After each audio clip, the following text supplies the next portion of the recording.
আপনার কাছ থেকে একটু শুনতে চাই, যেহেতু আপনি যুক্তরাষ্ট্রে থাকেন আর স্টেট ডিপার্টমেন্টের মতো জায়গায় কাজ করেন, আন্তর্জাতিক পর্যায় থেকে এমন প্রেসার ক্রিয়েট করার পরও ইউনূসের না হয় অনেক বেশি শক্তি ছিল, কিন্তু তারেক রহমান সরকারও কেন এদের এই চিঠিপত্র, এদের নিন্দা প্রতিবাদ আন্তর্জাতিক মহলের এগুলো কোনো পাত্তা দিচ্ছে না? আপনার পর্যবেক্ষণ কি, কি বলবেন, বিশ্লেষণই বাকি আপনার?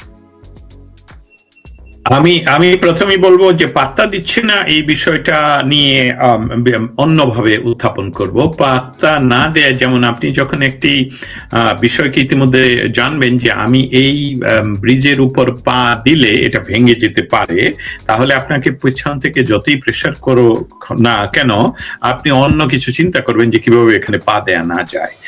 সিপিএর কথা যেটা বলেছেন, আমরা দীর্ঘকালীন সময় ধরে, অন্ততপক্ষে আমার পক্ষ থেকে যখনই কোন ধরনের সুযোগ হয়, এমনকি বিভিন্ন ক্যাম্পেইন তৈরি করে সিপিডির কাছে আমরা চেষ্টা করেছি অন্ততপক্ষে যে সকল সাংবাদিকরা ইতিমধ্যে ডায়াবেটিক্স সহ বিভিন্ন রোগে আক্রান্ত, স্পেশালি আমি বলবো যে মুজাম্মেল বাবু কিন্তু খুবই অতিরিক্ত ভাবে অসুস্থ, সেখানে যে কোনো সময় দুর্ঘটনা ঘটে যেতে পারে, আমি ওনার পারিবারিক ভাবেই জানি, ক্যান্সারের, এবং ওনার পারিবারিক ভাবেই ওনারা আমাকে খুব রিকোয়েস্ট করেন যে কোনো ক্রমেই যাতে অতিরিক্ত কিছু না বলা হয় কারো পক্ষ থেকে, বাট তারা বহু চেষ্টা করেও তাকে কারামুক্ত করতে পারেনি এবং চিকিৎসার ব্যবস্থা করতে পারেনি।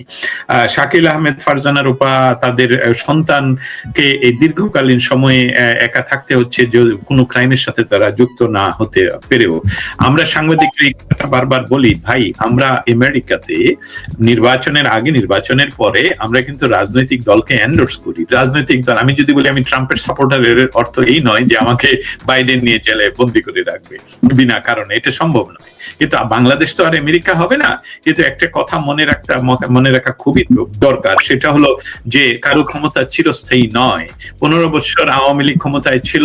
আওয়ামী লীগের যে ব্যবস্থা, যে বাংলাদেশে যে মেটিকুলাসলি ডিজাইনের যে অংশ হিসাবে আওয়ামী লীগকে ক্ষমতাচ্যুত করা হলো, আওয়ামী লীগ, আমি এইভাবে বলবো, আওয়ামী লীগ যদি রাষ্ট্রকে খেপিয়ে তোলার ব্যবস্থাটা বন্ধ করতে পারত, তাহলে আওয়ামী লীগকে সরিয়ে দেওয়া, নির্বাচিত সরকারকে সরিয়ে দেওয়া তারা পারতো না। সেখানে সরকারকে খেপিয়ে দেওয়ার চেয়ে রাষ্ট্রকে খেপিয়ে তোলার পরই, যেটা হলো সশস্ত্র বাহিনী যখন হস্তক্ষেপ করে, সেখানে এই সমস্যাগুলো দেখা যায়। অতএব সিপিজির কথা বলবো, স্টেট ডিপার্টমেন্টের কথা বলবো, কিন্তু আপনাদের কাছে ফিরে যাই, আপনাদের অতি প্রিয়জন মানুষ মাহফুজ আনাম, এই ব্যক্তিটি সম্বন্ধে আমি তিনটি তথ্য আপনাদের সামনে তুলে ধরতে চাই।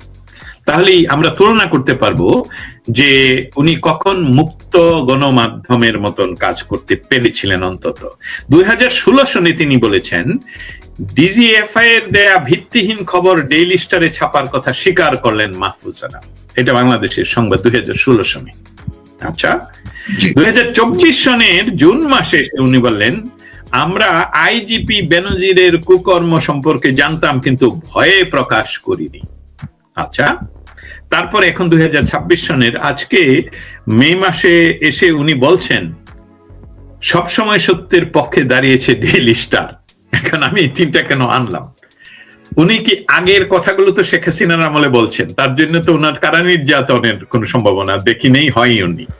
এখন উনি কেন বলছেন সে সবসময় সত্যের পক্ষে দাঁড়িয়েছিলাম? তাহলে এটা দুইটা বিষয় আনতে পারি। এক হলো ওনাকে গান পয়েন্টে বলা হচ্ছে যে তোমাকে বলতে হবে যে আমরা সব সত্যের পক্ষে ছিলাম, অথবা উনি মিথ্যা বলছেন যে উনি কখনোই সত্যের পক্ষে ছিলেন না। আগের কথাগুলো এটা প্রমাণিত হয় যে উনি সত্যের পক্ষে ছিলেন না কখনই। অতএব উনি, বিষয়টা হলো, আমাকে যদি বলা হয় যে আমাকে জোর করে করানো হয়েছে এবং সেটা তার সরকারের আমলেই বলার সুযোগ থাকে, তাহলে আপনি তো বলে দিচ্ছেন আপনি তো মুক্ত আপনি মুক্ত বলার জন্য, আপনার এর জন্য কোনো জেল জরিমানা হয়নি। আজকে কিন্তু আপনি পারছেন না। এখন বিষয়টা হলো ওয়াশিংটন ডিসি তে যে ন্যাশনাল প্রেস ক্লাব, এই প্রেস ক্লাবের আমাদের প্রেস ফ্রিডম একটি ক্লাব আছে, আমরা আলাদাভাবে এটা করি, সেখানে আমি সংযুক্ত। সেখানে প্রাক্তন একজন বিএনপি পন্থী সাংবাদিক সেটার সাথে যুক্ত ছিলেন বা এখন আছেন কিনা জানি না। সেখানে বাংলাদেশের এই চিত্রগুলো আমি প্রতিনিয়ত তুলে ধরার চেষ্টা করি, যখনই আমাদের মিটিং হয়, সভা হয়, আড্ডা হয়, অনলাইন আড্ডা হয়, এবং তারা এই নামগুলো ইতিমধ্যে জানেন। প্রেস ক্লাবে মাঝে মধ্যে তাদের স্ক্রিনে পৃথিবীর কোন জায়গায় কোন ধরনের সাংবাদিকরা নির্যাতিত হচ্ছে, কারাবন্দী আছে, অনেকের আবার তার ছবির শেষে, নামের শেষে আবার দিনগুলো পর্যন্ত স্ক্রলিং করতে থাকে কতদিন ধরে। সেখানে সেই চেষ্টা আমি করেছি, একবার সফল হয়েছে, প্রতিদিন হয়তো বা আবার সফল হব। এটা একটা বিষয়। স্টেট ডিপার্টমেন্টের এরা সকলেই ইতিমধ্যে জানে যে বাংলাদেশের কারা কারা নির্যাতিত। এখানে একটা আন্ত উপমহাদেশের একটা বিষয় রয়েছে, যেটাতে নির্ভরতার জায়গাটা ভারত যে কাজটুকু করছে, ভারতের জন্য আমেরিকা সরাসরি জয় লাভ করেছে সেখানে, আমি এইভাবে বলবো। অতএব তারা নির্ভেজাল ভাবে যতদিন পর্যন্ত তাদের কাজগুলো উদ্ধার করা যায় ততদিন পর্যন্ত বাংলাদেশ সরকারকে তো তারা বলে রাখেনি তুমি ওদেরকে মুক্ত করে না দাও, এটা তাদের বলা না, এটা তাদের ইন্টারেস্ট না, এবং তারা সরাসরি এটা বলবেও না। তারা যেটা বলবে সেটা হলো যে আমরা তো বলছি যে তোমরা এই লোকগুলোকে মুক্ত না, বাংলাদেশ সহ পৃথিবীর সমস্ত জায়গায় আমরা মুক্ত গণমাধ্যমে বিশ্বাস করি, সমালোচনার অধিকার সকলেরই আছে, এটা তারা বলে, এবং বাংলাদেশও সবাই এটাকে রেসপেক্ট করবে সেটাই বলে। এবং সিপিজির কথা উল্লেখ করেছেন, তারা আজকে নয় আরো দুইবার, এমনকি ডক্টর ইউনূস সরকারের সময়ে তারা চিঠি পাঠিয়েছেন যে গণমাধ্যমকে আপনি ওয়াশিংটন, নিউ ইয়র্ক সিটিতে এসে বলে গেছেন যে আমার বিরুদ্ধে সমালোচনা করা, সবাই উন্মুক্ত সমালোচনা করতে পারবে, আপনার এখানেই ওরা কারাবন্দী। হতে এখন কেন তারা কথা শুনছে না? বিষয়টা যদি হতো এরকম যে তুমি যদি তাদেরকে মুক্তি না দাও তাহলে আমরা স্যাংশন নেব, আমরা এই করবো, এটা এই পর্যায়ে নাই। এর একটা কারণ আছে, এই পর্যায়ে নেই এই কারণে যে বর্তমান যে সরকার, তারেক জিয়ার যে সরকার, তিনি আসলে নির্বাচিত সরকার নয়, আসলেই নির্বাচিত সরকার না।